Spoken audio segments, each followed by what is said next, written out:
ಆತ್ಮೀಯ ಬಂಧುಗಳೇ, ಭಗವಂತನ ನುಡಿಗಳು. ಇವತ್ತು ಭಗವಂತನ ಒಂದು ನುಡಿಯಿಂದ ಅಥವಾ ಒಂದು ವಿಷಯದಿಂದ ನಾವು ಏನು ತಿಳ್ಕೋಬಹುದು ಮತ್ತು ನಮ್ಮ ಜೀವನದಲ್ಲಿ ಅದನ್ನು ಹೇಗೆ ಅಳವಡಿಸ್ಕೊಳ್ಬಹುದು ಅನ್ನೋದನ್ನ ಒಂದು ಮಹಾಭಾರತದ ಘಟನೆಯಿಂದ ನಾವು ತಿಳ್ಕೊಳ್ಳುವಂಥ ಪ್ರಯತ್ನ ಮಾಡೋಣ. ಈಗ ಭಗವಂತ ಏನು ಹೇಳ್ತಾನೆ ಅಂತಂದರೆ, ಕೆಲವೊಂದು ಘಟನೆಗಳು ಮನುಷ್ಯ ಏನು ಯೋಜನೆಗಳನ್ನು ಹಾಕ್ಕೊಂಡಿರ್ತಾನೋ ಆ ಯೋಜನೆಗಳನ್ನು ಒಡೆದು ಹಾಕ್ಬಿಡುತ್ತೆ. ಅಂದರೆ ಏನು, ನಾವೇನೋ ಒಂದು ಯೋಜನೆಯನ್ನು ಮಾಡ್ಕೊಂಡಿರ್ತೀವಿ ಹೀಗಾಗಬೇಕು ಅಂತ ಅಂದ್ಬಿಟ್ಟು, ಅದು ಆಗೋದಕ್ಕೆ ಬಿಡೋದಿಲ್ಲ. ಆ ಘಟನೆ ನನ್ನ ವಿಪರೀತವಾಗಿ ನಡೆಯುತ್ತೆ ಅಂತ ಇಟ್ಕೊಳ್ಳಿ. ಮತ್ತೆ ಮನುಷ್ಯ ಏನು ಮಾಡ್ತಾನೆ, ಆ ಆಘಾತವನ್ನು ಅಂದರೆ ತಾನು ಅಂದ್ಕೊಂಡಿದ್ದು ಆಗಿರೋದಿಲ್ವಲ್ಲ, ಆ ಒಂದು ಸಮಯದಲ್ಲಿ ಅವನಿಗಾಗಿರುತ್ತಲ್ಲ ನೋವು, ಅದನ್ನೇ ತನ್ನ ಜೀವನದ ಕೇಂದ್ರವನ್ನಾಗಿಟ್ಕೊಂಡ್ಬಿಡ್ತಾನೆ. ನಾವು ಬೇಕಾದಷ್ಟು ಎಕ್ಸಾಂಪಲ್ಗಳನ್ನು ನಮ್ಮ ಜೀವನದಲ್ಲೂ ನೋಡಿರ್ತೀವಿ, ನಮ್ಮ ಅಕ್ಕಪಕ್ಕದವರು ಅಥವಾ ನಮ್ಮ ಜೀವನದಲ್ಲೇ ಆಗಿರುತ್ತೆ. ಅಂದರೆ ನಾನು ಅಂದ್ಕೊಂಡಿರೋದು ಆಗ್ಬಿಡ್ಬೇಕು, ಅದಾಗಿಲ್ಲ ಅಂತಂದರೆ ಅದು ಒಂದು ಪೆಟ್ಟು ಥರ ಆಗೋಗುತ್ತೆ. ಅದನ್ನೇ ನನ್ನ ಜೀವನದ ಕೇಂದ್ರ ಬಿಂದುವಾಗಿ ಮಾಡ್ಕೊಂಬಿಡೋದು ಈ ರೀತಿ. ಆದರೆ ಇಲ್ಲಿ ಭಗವಂತ ಪ್ರಶ್ನೆ ಮಾಡ್ತಾನೆ, ಭವಿಷ್ಯ ಏನಾದರೂ ಮನುಷ್ಯನ ಯೋಜನೆಗಳ ಆಧಾರದ ಮೇಲೆ ನಿರ್ಮಾಣವಾಗುತ್ತಾ? ನಮ್ಮ ಭವಿಷ್ಯ ಅನ್ನೋದು ನಾವು ಯೋಜನೆಗಳನ್ನು ಹಾಕ್ಕೊಳ್ತೀವಲ್ಲ, ಆ ರೀತಿ ಆಗುತ್ತಾ? ಇಲ್ಲ. ಇಲ್ಲಿ ಒಂದು ಎಕ್ಸಾಂಪಲ್ ಕೂಡ ಕೊಟ್ಟು ಹೇಳ್ತಾ ಇದ್ದಾನೆ. ಏನು, ಯಾವ ರೀತಿ ಒಂದು ಎತ್ತರವಾಗಿರುವಂಥ ಪರ್ವತದ ಮೇಲೆ ಎಲ್ಲರಿಗಿಂತ ಮೊದಲು ಹೋಗ್ತಾನಲ್ಲ, ಅವನು ಮೊದಲು ಆ ಪರ್ವತದ ತಳದಲ್ಲಿ ಕೂತ್ಕೊಂಡು, ಪರ್ವತದ ಕೆಳಗಡೆ ಭಾಗ ಇರುತ್ತಲ್ಲ, ನೆಲದ ಭಾಗ, ಅಲ್ಲಿ ಕೂತ್ಕೊಂಡು ಅವನು ಕೆಲವೊಂದು ಯೋಜನೆಗಳನ್ನು ಹಾಕ್ಕೊಳ್ತಾನೆ. ಅಂದರೆ ಏನು, ಅಲ್ಲಿವರೆಗೂ ತಲುಪಕ್ಕೆ ನಾನು ಏನೇನು ಮಾಡಬೇಕು ಅಂತ ಏನೇನೋ ಪ್ಲ್ಯಾನ್ ಮಾಡ್ಕೊಳ್ತಾನೆ ಅವನು ಅಂತಿಟ್ಕೊಳ್ಳಿ. ಅದೇನಾದರೂ ಅವನನ್ನು ಆ ಪರ್ವತದ ತುದಿವರೆಗೂ ತಲುಪಿಸುತ್ತಾ ಅಂತ ಇಲ್ಲಿ ಪ್ರಶ್ನೆ ಮಾಡ್ತಾ ಇದ್ದಾನೆ ಭಗವಂತ. ಅಂದರೆ ಆ ಪರ್ವತದ ತುದಿಗೆ ಹೋಗೋದಕ್ಕೆ ಮುಂಚೆ ಅವನು ಕೆಳಗಡೆ ಕೂತ್ಕೊಂಡು ಏನೇನೋ ಪ್ಲ್ಯಾನ್ ಮಾಡಿರ್ತಾನಲ್ಲ, ಅದು ಅವನನ್ನು ಅಲ್ಲಿವರೆಗೂ ತಲುಪಿಸುತ್ತಾ? ಅಂದರೆ ಅವನು ಅಂದ್ಕೊಂಡ ಹಾಗೆ ಅವನು ಹೋಗ್ತಾನ, ಅವನು ಅಂದ್ಕೊಂಡ ಹಾಗೆ ಅಲ್ಲಿ ಏನೇನು ಪ್ಲ್ಯಾನ್ ಮಾಡಿರ್ತಾನೋ ಅದ್ರ ಪ್ರಕಾರ ಅವನು ಹೋಗಿ ಅಲ್ಲಿಗೆ ತಲುಪಿರ್ತಾನ ಅಂತ ಅಂದ್ಬಿಟ್ಟು. ಇಲ್ಲ, ಯೋಚನೆ ಮಾಡಿ ನೋಡಿ. ಈಗ ನಾವೇ ಒಂದು ಕೆಲಸವನ್ನು ಮಾಡಬೇಕಾದ್ರೆ ಏನೇನೋ ಪ್ಲ್ಯಾನ್ ಮಾಡಿರ್ತೀವಿ. ಆ ಕೆಲಸವನ್ನು ಶುರು ಮಾಡೋಕ್ಕೆ ಮುಂಚೆ ಮಾಡಿರ್ತೀವಿ. ಶುರು ಮಾಡಿದ ಮೇಲೆ ನಮ್ಮ ಪ್ಲ್ಯಾನ್ ಪ್ರಕಾರ ಅದು ಹೋಗೋಲ್ಲ. ಅಲ್ಲಿ ಏನೇನೋ ಬೇರೆ ಬೇರೆ ಬೇರೆ ಬೇರೆ ನಮಗೆ ಘಟನೆಗಳು ಎದುರಾಗ್ತಾ ಹೋಗುತ್ತೆ, ಕಷ್ಟಗಳು ಬರುತ್ತೆ, ಸುಖಗಳು ಬರುತ್ತೆ. ಅದನ್ನೆಲ್ಲ ನಾವು ನೋಡಿಕೊಂಡು ಅಲ್ಲಿ ಹೇಗೆ ನಾನು ಮುಂದೆ ಹೋಗಬೇಕು ಅಂತ ಯೋಚನೆ ಮಾಡ್ಕೊಂಡು ನಾವು ಹೋಗ್ತೀವಿ ಹೊರತು, ನಾವು ಏನು ಮೊದಲಲ್ಲಿ ಪ್ಲ್ಯಾನ್ ಮಾಡ್ಕೊಂಡಿರ್ತೀವೋ ಅದೇ ಪ್ರಕಾರ ಹೋಗೋಕ್ಕಾಗಲ್ಲ. ಈಗ ಇಲ್ಲೂ ಅಷ್ಟೇ, ಯಾವುದಾದ್ರೂ ಒಬ್ಬ ಮನುಷ್ಯ ಅವನು ಮೇಲಕ್ಕೆ ಹೋಗಬೇಕು ಅಂತ ಅವನು ಡಿಸೈಡ್ ಮಾಡ್ಕೊಂಡಿರ್ತಾನೋ, ಹೋಗ್ತಾ ಹೋಗ್ತಾ ಅಂದರೆ ಎತ್ತರಕ್ಕೆ ಏರ್ತಾ ಅಲ್ಲಿ ಅವನಿಗೆ ಹೊಸ ಹೊಸ ಕಷ್ಟಗಳು ಬರುತ್ತೆ, ಹೊಸ ಹೊಸ ಪರೀಕ್ಷೆಗಳು ಬರುತ್ತೆ, ತೊಂದರೆಗಳು ಬರುತ್ತೆ, ವಿರೋಧಗಳು ಅವಿರೋಧಗಳು ಏನೇನೋ ಸಿಗ್ತಾ ಹೋಗುತ್ತೆ. ಅವನೇನು ಮಾಡ್ತಾನೆ, ಪ್ರತಿಯೊಂದು ಹೆಜ್ಜೆಯಲ್ಲೂ ಕೂಡ ಅಲ್ಲಿ ಏನು ತೊಂದರೆಗಳು ಬರುತ್ತೋ, ಅಲ್ಲೇನು ಪರೀಕ್ಷೆಗಳು ಬರುತ್ತೋ ಅದಕ್ಕೆ ಸರಿಯಾದ ಒಂದು ನಿರ್ಧಾರವನ್ನು ತಗೊಂಡು ಮುಂದಿನ ಹೆಜ್ಜೆಯನ್ನು ಅವನು ನಿಶ್ಚಯ ಮಾಡ್ಕೊಳ್ತಾನಲ್ವಾ. ಏನೋ ಮೊದಲೇ ಕೂತ್ಕೊಂಡು ಏನು ಪ್ಲ್ಯಾನ್ ಮಾಡಿರ್ತಾನೋ ಅದ್ರ ಪ್ರಕಾರನೇ ಹೋಗೋದಕ್ಕಲ್ಲ ಆಗೋದಿಲ್ಲ. ಅಲ್ಲಿ ಬೇರೆ ಬೇರೆ ಪರಿಸ್ಥಿತಿಗಳು, ಬೇರೆ ಬೇರೆ ಪರೀಕ್ಷೆಗಳು ಏನೇನೋ ಎದುರಾಗುತ್ತೆ. ಮತ್ತು ಅಲ್ಲಿನ ಸಿಚುವೇಶನ್ಗಳನ್ನು ನೋಡ್ಕೋಬೇಕಾಗುತ್ತೆ, ವಾತಾವರಣ ನೋಡ್ಕೋಬೇಕಾಗುತ್ತೆ. ಎಲ್ಲವನ್ನ ನೋಡಿ ಅವನು ಮುಂದಿನ ಹೆಜ್ಜೆಯನ್ನು ಹಾಕ್ತಾ ಹೋಗ್ತಾನೆ. ಆಯಿತಾ. ಪ್ರತಿಯೊಂದು ಪದದಲ್ಲೂ ಕೂಡ ಅವನು ತನ್ನ ಯೋಜನೆಗಳನ್ನು ಚೇಂಜ್ ಮಾಡಬೇಕಾಗತ್ತೆ. ಮುಂದಿನ ನಿರ್ಧಾರವನ್ನು ತಗೊಳ್ಬೇಕು ಅಂತಂದರೆ ಅವನು ಬಹಳ ಯೋಚನೆ ಮಾಡಿ ಅಲ್ಲಿಗೆ ಏನು ಸರಿ ಹೋಗುತ್ತೋ ಆ ರೀತಿ ತನ್ನ ಯೋಜನೆಗಳನ್ನು ಬದಲಾಯಿಸ್ಕೋಬೇಕಾಗುತ್ತೆ. ಯಾಕೆ ಅಂತಂದರೆ ಹಳೆಯ ಯೋಜನೆಗಳನ್ನೇನಾದರೂ ಅವನು ಹಾಗೇ ಇಟ್ಕೊಂಡು ಅದ್ರ ಪ್ರಕಾರನೇ ನಡಿಬೇಕು ಅಂತಂದರೆ ಅವನು ಹಳ್ಳಕ್ಕೆ ಬೀಳಬಹುದು ಅಥವಾ ಅವನನ್ನು ಅದು ಹಳ್ಳಕ್ಕೆ ತಳ್ಳಿಬಿಡಬಹುದು. ಅದಕ್ಕೋಸ್ಕರನೇ ಇಲ್ಲಿ ಒಂದು ಮಾತನ್ನು ಹೇಳ್ತಾನೆ ಭಗವಂತ. ಏನು ಅಂತಂದರೆ, ಅವನು ಪರ್ವತವನ್ನು ತನ್ನಗೆ ಯೋಗ್ಯವನ್ನಾಗಿ ಮಾಡ್ಕೊಳ್ಳೋದಕ್ಕಾಗೋದಿಲ್ಲ. ಅಂದರೆ ಆ ರೀತಿ ಚೇಂಜ್ ಮಾಡ್ಕೊಳ್ಳೋದಕ್ಕಾಗೋದಿಲ್ಲ. ಕೇವಲ ತನ್ನನ್ನು ಪರ್ವತಕ್ಕೆ ಯೋಗ್ಯನನ್ನಾಗಿ ಮಾಡ್ಕೋಬೋದು. ಆ ಪರ್ವತ ನನಗೆ ತಕ್ಕಂಗೆ ಅದು ಚೇಂಜ್ ಮಾಡ್ಕೊಳ್ಳೋದಕ್ಕೆ ನನಗಾಗೋದಿಲ್ಲ, ಆದರೆ ಆ ಪರ್ವತದ ಹಾಗೆ ನಾನು ಬೇಕಾದರೆ ಚೇಂಜ್ ಆಗ್ಬೋದು. ಆ ರೀತಿ ಇಲ್ಲಿ ಹೇಳ್ತಾ ಇರೋದು. ಆಯಿತಾ. ಆ ರೀತಿ ಮಾಡ್ತಾನೆ. ಏರಬೇಕು ಅಂತ ಯಾರು ಅನ್ಕೊಂಡಿರ್ತಾನೋ ಅವನು ಆ ಪರ್ವತ ಹೇಗಿರುತ್ತೋ ಹಾಗೆ ತನ್ನನ್ನು ತಯಾರು ಮಾಡ್ಕೊಳ್ತಾನೆ. ಹೇಗೆ ನಾನು ಹೋಗ್ಬೋದು ಅಂತ ಅದಕ್ಕೆ ಯೋಗ್ಯನನ್ನಾಗಿ ಮಾಡ್ಕೊಳ್ತಾ ಹೋಗ್ತಾನೆ. ನಮ್ಮ ಜೀವನದಲ್ಲೂ ಹೀಗೆ ನಡೆಯುತ್ತೆ. ಯಾವಾಗ ಮನುಷ್ಯ ಜೀವನದಲ್ಲಿ ಒಂದು ಸವಾಲನ್ನ, ಒಂದು ಅವರೋಧವನ್ನ, ಅಂತಂದ್ರೆ ಏನು, ನನಗಾಗದೆ ಇರೋದನ್ನ ತನ್ನ ಜೀವನದ ಕೇಂದ್ರವನ್ನಾಗಿ ಮಾಡ್ಕೊಳ್ತಾನೋ, ತನ್ನ ಜೀವನದ ವೇಗವನ್ನೇ ತಡೆದುಕೊಳ್ತಾನೋ, ಅಂದ್ರೆ ಏನು, ಈಗ ಏನೋ ಒಂದು ನನಗಿಷ್ಟ ಆಗದೆ ಇರುವಂಥ ಘಟನೆ ನಡೆದು ಹೋಗಿರುತ್ತೆ, ಅದನ್ನೇ ಮನಸ್ಸಲ್ಲಿ ಇಟ್ಕೊಂಡು ಅದನ್ನೇ ಕೇಂದ್ರವನ್ನಾಗಿ ಮಾಡ್ಕೋಬಾರ್ದು. ಆಗೇನಾಗುತ್ತೆ, ತನ್ನ ಜೀವನ ಮುಂದಕ್ಕೆ ಹೋಗೋದು ನಿಂತು ಹೋಗುತ್ತೆ, ಆಯ್ತಾ. ಆಗ ಅವನು ತನ್ನ ಜೀವನದಲ್ಲಿ ಸಫಲತೆಯನ್ನು ಪಡೆಯೋದಿಲ್ಲ, ಮತ್ತು ಸುಖ ಶಾಂತಿ ಇದನ್ನು ಕೂಡ ಪಡ್ಕೊಳ್ಳೋದಿಲ್ಲ. ಇಲ್ಲೇನಪ್ಪ ಅರ್ಥ ಅಂತಂದರೆ, ಇದೆಲ್ಲ ಹೇಳ್ತಾ ಇರೋದಕ್ಕೆ, ಜೀವನವನ್ನು ತನ್ನ ಯೋಗ್ಯವನ್ನಾಗಿಸ್ಕೊಳ್ಳೋದಕ್ಕೆ ಬದಲು ಸ್ವತಃ ನಮ್ಮನ್ನು ನಾವು ಜೀವನದ ಯೋಗ್ಯವನ್ನಾಗಿ ಮಾಡ್ಕೊಳ್ಳೋದು, ಅದರಲ್ಲಿ ನಮಗೆ ಸಫಲತೆ ಮತ್ತು ಸುಖ ಇದೆ. ಅದು ಒಂದೇ ಮಾರ್ಗ. ನಮಗೆ ಸಫಲತೆ ಬೇಕು ಅಂದರೆ ಅದರಲ್ಲಿ ನಾನು ಪಾಸ್ ಆಗಬೇಕು, ನನಗೆ ಅದರಲ್ಲಿ ಜಯ ಸಿಗಬೇಕು, ಅಥವಾ ನನಗೆ ಸುಖ ಬೇಕು ಅಂತಂದರೆ ಇರೋದು ಒಂದೇ ಒಂದು ಮಾರ್ಗ. ಏನಪ್ಪ ಅಂತಂದರೆ, ಜೀವನ ನನ್ನ ತಕ್ಕಾಗಿರಬೇಕು ಅನ್ನೋದಕ್ಕೆ ಬದಲಾಗಿ ಜೀವನಕ್ಕೆ ನನ್ನನ್ನು ಯೋಗ್ಯನನ್ನಾಗಿ ಮಾಡ್ಕೊಳ್ಳೋದು. ಅದಕ್ಕೆ ತಕ್ಕಂಗೆ ನಾನು ಚೇಂಜ್ ಆಗಬೇಕು ಹೊರತು ನನಗೆ ತಕ್ಕಂಗೆ ಜೀವನ ಚೇಂಜ್ ಆಗೋದಕ್ಕೆ ಸಾಧ್ಯನೇ ಇಲ್ಲ. ನಾವು ಏನು ಬರುತ್ತೋ ಅದನ್ನು ಸ್ವೀಕಾರ ಮಾಡೋದನ್ನು ಕಲಿಬೇಕು. ಸರಿ, ಇದನ್ನು ನಾವು ನಮ್ಮ ಜೀವನದಲ್ಲಿ ಅಳವಡಿಸ್ಕೊಳ್ಬೇಕು, ಆಯಿತಾ. ಒಂದು ಘಟನೆಯನ್ನು ನಾವು ಮಹಾಭಾರತದಿಂದ ತಕ್ಕೊಂಡಾಗ ಅದರ ಬಗ್ಗೆ ಯೋಚನೆ ಮಾಡಿದಾಗ ನಮಗೆ ಗೊತ್ತಾಗುತ್ತೆ ನಾವು ಏನು ತಪ್ಪು ಮಾಡ್ತಾ ಇದ್ವಿ ಅಂತ.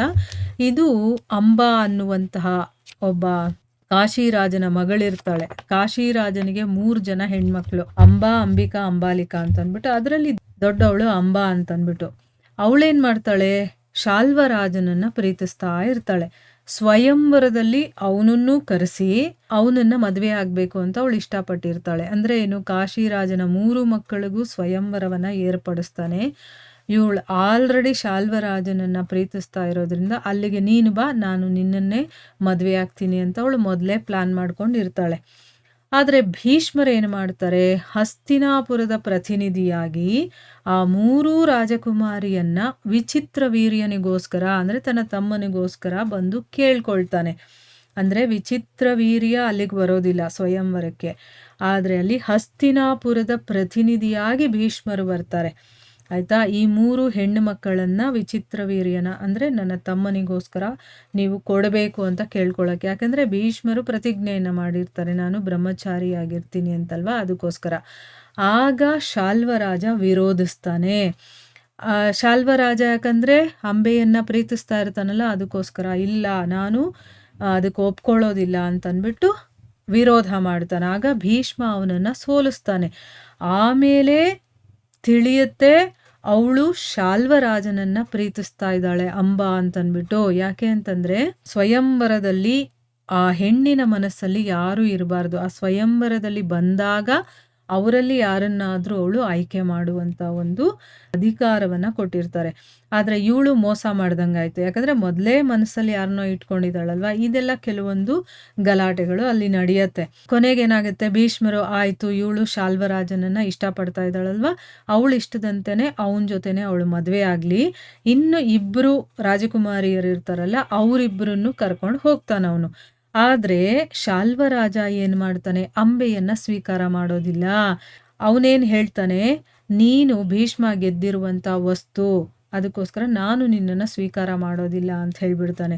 ಅಂಬೆಗೆ ಇವಾಗ ನನ್ನ ಜೀವನ ಎಲ್ಲ ವ್ಯರ್ಥ ಆಯಿತು, ಇದೆಲ್ಲ ಆಗಿದ್ದು ಭೀಷ್ಮರಿಂದಾನೆ ಅಂತಂದ್ಬಿಟ್ಟು ಅವಳು ಅಂದ್ಕೊಂಡು ಅವನ ಮೇಲೆ ಸೇಡು ತೀರಿಸ್ಕೊಳ್ಬೇಕು ಅಂತ ಅವಳು ಭೀಷ್ಮನ ಹತ್ರ ಬಂದು ನನ್ನನ್ನು ನೀನು ಮದುವೆ ಆಗಬೇಕು ಅಂತ ಕೇಳ್ಕೊಳ್ತಾಳೆ.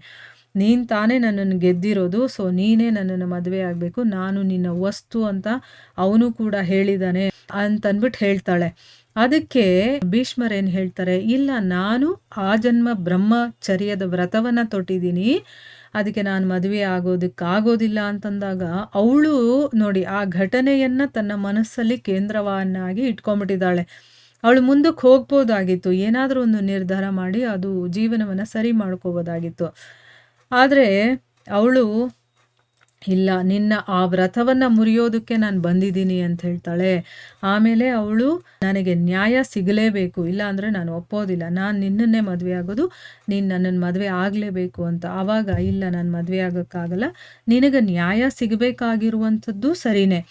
ಆಯಿತು, ನನ್ನನ್ನು ಗೆಲ್ಲೋದಕ್ಕೆ ಈ ಒಂದು ಜಗತ್ತಲ್ಲಿ ಯಾರೂ ಬರೋದಿಲ್ಲ. ನನ್ನ ಮುಂದೆ ನಿಂತ್ಕೊಂಡು ಯುದ್ಧ ಮಾಡೋದಕ್ಕೆ ನನ್ನನ್ನು ಎದುರಿಸುವಂಥವ್ರು ಯಾರೂ ಇಲ್ಲ. ಆದರೆ ನನ್ನ ಗುರುಗಳಿಗೆ ನನಗೆ ಶಿಕ್ಷೆ ಕೊಡುವಷ್ಟು ಶಕ್ತಿ ಅವರಲ್ಲಿದೆ. ಅದಕ್ಕೋಸ್ಕರ ನೀನು ನನ್ನ ಗುರುಗಳಾದಂತಹ ಪರಶುರಾಮರ ಹತ್ರ ಹೋಗಿಬಿಟ್ಟು ನೀನು ಕೇಳು, ನಾನು ಮಾಡಿದ್ದು ತಪ್ಪೇ ಆಗಿದ್ದರೆ ಅವರು ನನಗೆ ಶಿಕ್ಷೆ ಕೊಟ್ಟರೆ ನಾನು ಹಾಗೆ ನಡ್ಕೊಳ್ತೀನಿ ಅಂತ ಹೇಳ್ತಾರೆ. ನನ್ನ ಗುರುಗಳಿಗೆ ಮಾತ್ರ ನನಗೆ ಶಿಕ್ಷಿಸೋದಕ್ಕೆ ಸಾಧ್ಯವಾಗೋದು. ಇನ್ಯಾರೂ ನನ್ನ ಮುಂದೆ ಬಂದು ನಿಂತ್ಕೊಂಡು ಯುದ್ಧ ಮಾಡುವಷ್ಟು ಅವರಿಗೆ ಧೈರ್ಯನೂ ಇಲ್ಲ, ಅವ್ರಿಗೆ ಅಷ್ಟೊಂದು ಶಕ್ತಿ ಸಾಮರ್ಥ್ಯನೂ ಇಲ್ಲ ಅಂತ ಹೇಳಿದಾಗ ಅವಳು ಗುರುಗಳನ್ನು ಹುಡ್ಕೊಂಡು ಹೋಗ್ತಾಳೆ. ಅವಳು ಬಿಡೋದೇ ಇಲ್ಲ. ಯಾಕೆ, ಈಗ ಅವಳ ಜೀವನದ ಕೇಂದ್ರ ಆ ಘಟನೆ ಆಗ್ಬಿಟ್ಟಿದೆ ಆಯಿತಾ. ಆ ಸೇಡ್ ಅನ್ನೋದು ನಾನು ತೀರಿಸ್ಕೊಳ್ಳೇಬೇಕು ಅಂತ ಅವಳು ಮನಸ್ಸು ಮಾಡಿಬಿಟ್ಟಿದ್ದಾಳೆ. ಅದರಿಂದ ಅವಳಿಗೆ ಜೀವನದಲ್ಲಿ ಶಾಂತಿ ನೆಮ್ಮದಿ ಎಲ್ಲ ಕಳೆದು ಹೋಗಿದೆ. ಅವಳು ಆ ಸೇಡನ್ನು ತೀರಿಸ್ಕೊಳ್ಳೋದಕ್ಕೋಸ್ಕರ ಅವಳು ಏನು ಬೇಕಾದರೂ ಮಾಡೋದಕ್ಕೆ ತಯಾರಾಗ್ಬಿಟ್ಟಿದ್ದಾಳೆ. ಆ ಗುರುಗಳನ್ನು ಹುಡ್ಕೊಂಡು ಹೋಗಿ ಅವ್ರನ್ನ ಕೇಳಿದಾಗ ಅವ್ರೇನು ಹೇಳ್ತಾರೆ ಗೊತ್ತಾ, ಸಮುದ್ರ ತೀರವನ್ನು ಬೇಕಾದರೂ ಕೂಡ ಮುರಿಯತ್ತೆ. ಈಗ ನೋಡಿ, ಸಮುದ್ರ ದಾಟ್ ಹೋಗೋದಿಲ್ಲ, ಆದರೂ ಕೂಡ ಅದು ಮುರಿಬೋದು, ಆದರೆ ಭೀಷ್ಮ ಅಧರ್ಮವನ್ನು ಮಾಡೋದಿಲ್ಲ. ಆಮೇಲೆ ಇನ್ನೂ ಏನು ಹೇಳ್ತಾರೆ, ಆಕಾಶದಲ್ಲಿ ಬೇಕಾದರೆ ರಂಧ್ರವಾಗಬಹುದು, ಆದರೆ ಭೀಷ್ಮನ ಚರಿತ್ರೆಯಲ್ಲಿ ದೋಷ ಅನ್ನೋದು ಯಾವತ್ತೂ ಆಗೋದಿಲ್ಲ ಅಂತ ಹೇಳ್ತಾರೆ. ಎಂತೆಂಥ ಮಾತುಗಳನ್ನು ಆಡ್ತಾರೆ ನೋಡಿ. ಅವರಿಗೆ ಆ ಭೀಷ್ಮನ ಮೇಲೆ ಅಷ್ಟೊಂದು ವಿಶ್ವಾಸ ನಂಬಿಕೆ ಇದೆ ಆಯಿತಾ. ಭೀಷ್ಮನ ಚರಿತ್ರೆಯಲ್ಲಿ ಒಂದು ದೋಷ ಕೂಡ ಬರೋದಕ್ಕೆ ಸಾಧ್ಯ ಇಲ್ಲ.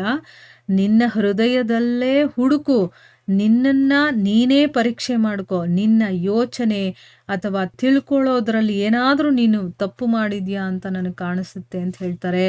ಅಂದರೆ ನೀನೇ ಕೂತ್ಕೊಂಡು ನೀನೇ ಹುಡುಕೊಂಡಾಗ ನೀನೇನಾದರೂ ತಪ್ಪು ಮಾಡಿರೋದು ನಿನಗೇ ಗೊತ್ತಾಗುತ್ತೆ. ಯಾಕಂದರೆ ಭೀಷ್ಮರಲ್ಲಿ ತಪ್ಪು ಹುಡುಕೋದಕ್ಕೆ ಸಾಧ್ಯನೇ ಇಲ್ಲ ಅಂತ ಹೇಳ್ತಾರೆ. 21 ಸಾರಿ ನಾನು ಕ್ಷತ್ರಿಯರನ್ನು ನಾಶ ಮಾಡಿದ್ದೀನಿ ಅಂದರೆ ಏನು, ಅವರು ಮನಸ್ಸಲ್ಲಿ ಈ ಥರ ದ್ವೇಷ ಭಾವನೆ ಇಟ್ಕೊಂಡು 21 ಸರಿ ಕ್ಷತ್ರಿಯರನ್ನು ನಾಶ ಮಾಡ್ತಾರೆ. ಅಂದರೆ ಏನು, ಇದನ್ನೆಲ್ಲ ನಾಶ ಮಾಡಿ ಒಳ್ಳೆಯವರು ಈ ಜಗತ್ತಲ್ಲಿ ಇರಬೇಕು ಅಂತ.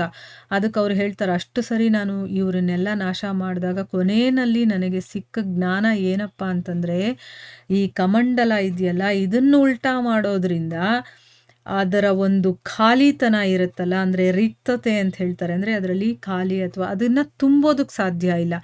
ಈಗ ಕಮಂಡಲವನ್ನು ಉಲ್ಟಾ ಮಾಡಿಬಿಟ್ರೆ ಕಮಂಡಲದಲ್ಲಿ ಖಾಲಿ ಜಾಗ ಇದೆಯಲ್ಲ ಅದನ್ನು ತುಂಬೋದಕ್ಕೆ ಸಾಧ್ಯನಾ?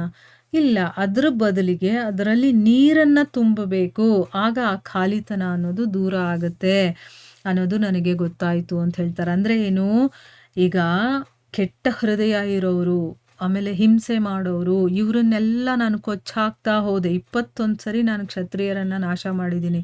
ಅದರಿಂದ ಏನಾದರೂ ಒಳ್ಳೆಯದಾಯ್ತಾ? ಇಲ್ಲ. ಅದರ ಬದಲಾಗಿ ನನಗೇನು ಗೊತ್ತಾಯಿತು, ಅವ್ರ ಮನಸ್ಸಲ್ಲಿ ಅವ್ರ ಹೃದಯದಲ್ಲಿ ಒಳ್ಳೆಯ ಒಂದು ಭಾವನೆ, ನ್ಯಾಯ ನೀತಿ ಅನ್ನೋದು ಏನು ಅದನ್ನೆಲ್ಲ ನಾನು ಹೇಳಿಕೊಟ್ಟು ಅವ್ರ ಮನಸ್ಸನ್ನು ಚೇಂಜ್ ಮಾಡಬೇಕು, ಅವ್ರ ಹೃದಯವನ್ನು ಪರಿಶುದ್ಧ ಮಾಡಬೇಕು, ಆಗಲೇ ಇದು ದೂರ ಆಗೋದು ಅನ್ನೋದು ಗೊತ್ತಾಯಿತು. ಅಂದರೆ ಏನು, ಮನುಷ್ಯನ ಹೃದಯದಲ್ಲಿ ನ್ಯಾಯದ ಸ್ಥಾಪನೆ ಮಾಡೋದ್ರಿಂದ ಅನ್ಯಾಯ ದೂರ ಆಗುತ್ತೆ ಹೊರತು ಅನ್ಯಾಯ ಮಾಡೋರನ್ನೆಲ್ಲ ಕೊಚ್ಚಾಕ್ತಾ ಹೋದರೆ ಅನ್ಯಾಯ ಯಾವತ್ತೂ ದೂರ ಆಗೋದಿಲ್ಲ. ಹೃದಯ ಪರಿವರ್ತನೆಯನ್ನು ಮಾಡಬೇಕು. ಅದಕ್ಕೋಸ್ಕರನೇ ಈಗ ನಾನು ಧರ್ಮ ಮತ್ತು ನ್ಯಾಯದ ಸ್ಥಾಪನೆಗೋಸ್ಕರ ಯೋಗ್ಯ ವ್ಯಕ್ತಿಗಳಿಗೆ ನಾನು ಶಿಕ್ಷಣ ಕೊಡುವಂಥ ಕೆಲಸವನ್ನು ಮಾಡ್ತಾ ಇದ್ದೀನಿ ಅಂತ ಹೇಳ್ತಾರೆ. ನೋಡಿದ್ರೆ ಆ ಮನಸ್ಸನ್ನು ಪರಿಶುದ್ಧಗೊಳಿಸ್ಬೇಕು ಅಥವಾ ಅನ್ಯಾಯ ಇರೋದನ್ನ ದೂರ ಮಾಡೋದು ಹೇಗೆ ಅಂತಂದರೆ ನ್ಯಾಯದ ಸ್ಥಾಪನೆ ಮಾಡಬೇಕು. ಅವ್ರಿಗೆ ಹೇಳ್ಕೊಡ್ಬೇಕು, ಧರ್ಮ ನ್ಯಾಯ ನೀತಿ ಒಳ್ಳೆಯದು ಏನು ಅನ್ನೋದನ್ನು ಹೇಳ್ಕೊಡ್ತಾ ಹೋಗಿ ಅವ್ರ ಮನಸ್ಸು ಪರಿವರ್ತನೆ ಮಾಡಬೇಕೇ ಹೊರತು ಅವರನ್ನೇ ನಾಶ ಮಾಡ್ತಾ ಹೋದರೆ ಅದು ಯಾವತ್ತಿಗೂ ಸಾಧ್ಯ ಇಲ್ಲ ಅನ್ನೋದು ನನಗೆ ಗೊತ್ತಾಯಿತು ಅಂತಂದ್ಬಿಟ್ಟು ಅವ್ರು ಹೇಳ್ತಾರೆ. ಅಂದರೆ ಈ ಒಂದು ಘಟನೆಯಿಂದ ನಮಗೇನು ಗೊತ್ತಾಗುತ್ತೆ ಅಂತಂದರೆ, ಆ ಅಂಬೆ ಅನ್ನೋಳು ಒಂದು ಘಟನೆ ತನಗೆ ವಿರೋಧವಾಗಿ ನಡೀತು ಅಂತ ಅದನ್ನೇ ಮನಸ್ಸಲ್ಲಿಟ್ಕೊಂಡು ಅವಳಿಗೆ ಮನಃಶಾಂತಿನೂ ಇಲ್ಲದೆ ಎಲ್ಲ ಕಡೆ ಅಲಿತಾ ಎಲ್ಲೆಲ್ಲೋ ಓಡಾಡ್ಕೊಂಡು ಏನೇನೋ ಅವಸ್ಥೆ ಪಡ್ತಾ ಇದ್ದಾಳೆ ನೋಡಿ. ಆ ಜೀವನ ನಮಗೇನು ಕೊಡುತ್ತೋ ಅದನ್ನು ಸ್ವೀಕಾರ ಮಾಡ್ಕೊಳ್ತಾ ಮುಂದೆ ಹೋಗ್ತಾ ಇರಬೇಕೇ ಹೊರತು ಈ ರೀತಿ ಮಾಡಬಾರ್ದು. ನಮ್ಮ ಜೀವನದಲ್ಲೂ ಬೇಕಾದಷ್ಟು ಇಂಥ ಘಟನೆಗಳು ನಡೆದಿರುತ್ತೆ. ಆ ಘಟನೆಯನ್ನು ಮರೆತು ಜೀವನದಲ್ಲಿ ಮುಂದೆ ಸಾಗಬೇಕು. ನಾವು ಅಂದ್ಕೊಂಡ ಹಾಗೆ ನಮ್ಮ ಜೀವನ ನಡೆಯೋದಿಲ್ಲ. ಅದು ಹೇಗೆ ಬರುತ್ತೋ ಹಾಗೆ ಸ್ವೀಕಾರ ಮಾಡಿ ನಮ್ಮನ್ನು ಅದಕ್ಕೆ ತಕ್ಕಂಗೆ ನಾವು ಉಪಯೋಗ ಮಾಡಿಕೊಂಡು ಅದನ್ನು ಒಂದು ಉನ್ನತ ಮಟ್ಟಕ್ಕೆ ಹೆಂಗೆ ಕರ್ಕೊಂಡೋಗ್ಬೇಕು ಆ ರೀತಿ ನಾವು ಯೋಚನೆ ಮಾಡಬೇಕು. ನೋಡಿ, ಇವತ್ತು ಭಗವಂತನ ನುಡಿ ಎಷ್ಟು ಸುಂದರವಾಗಿದೆ ಅಂತಂದರೆ, ನಮ್ಮ ಜೀವನದಲ್ಲಿ ಏನು ಬರುತ್ತೋ ಅದನ್ನು ಹೇಗೆ ಸ್ವೀಕಾರ ಮಾಡಬೇಕು ಮತ್ತು ಅದರಿಂದನೂ ಕೂಡ ಅದನ್ನು ಒಪ್ಕೊಂಡು ಅದರಲ್ಲಿ ನಾನು ಉನ್ನತ ಮಟ್ಟಕ್ಕೆ ಹೇಗೆ ಇರಬೇಕು ಅನ್ನೋದನ್ನು ನಾವು ಯೋಚನೆ ಮಾಡಿಕೊಂಡೆ ಚೆನ್ನಾಗಿರುತ್ತೆ. ನಾವು ಸುಖವಾಗೂ ಇರ್ತೀವಿ, ನಮ್ಮ ಜೀವನ ಚೆನ್ನಾಗೂ ನಡೆಯುತ್ತೆ. ಅದು ಬಿಟ್ಬಿಟ್ಟು ನಾನು ಅಂದ್ಕೊಂಡ ಹಾಗೆ ಇರಬೇಕು, ಅದು ಇರಲಿಲ್ಲ ಅಂತಂದರೆ ಅದನ್ನೇ ಯೋಚನೆ ಮಾಡಿಕೊಂಡು ಅಲ್ಲೇನೇನೋ ನಾವು ದ್ವೇಷ, ಆವೇಶ, ಅವ್ರ ಮೇಲೆ ಸೇಡು, ಹಾಗೆ ಹೀಗೆ ಅಂದ್ಕೊಂಡು ಹೋದಾಗ ಅದೆಲ್ಲವೂ ಕೂಡ ನಮ್ಮ ಮನಃಶಾಂತಿಯನ್ನು ಕೆಡಿಸುವಂಥದ್ದಾಗತ್ತೆ ಅನ್ನೋದನ್ನು ನಾವು ಇಲ್ಲಿ ತಿಳ್ಕೊಬೋದು. ಇದನ್ನು ಸ್ವಲ್ಪ ಕೂತ್ಕೊಂಡು ಡೀಪಾಗಿ ಯೋಚನೆ ಮಾಡಿದ್ರೆ ಇನ್ನೂ ಬೇಕಾದಷ್ಟು ನಮಗೆ ತಿಳುವಳಿಕೆ ಅಥವಾ ಅರ್ಥಗಳು ಗೊತ್ತಾಗ್ತಾ ಹೋಗುತ್ತೆ. ಸೊ ಇಲ್ಲಿಗೆ ನಾವು ನಿಲ್ಲಿಸೋಣ. ಹರೇ ಕೃಷ್ಣ.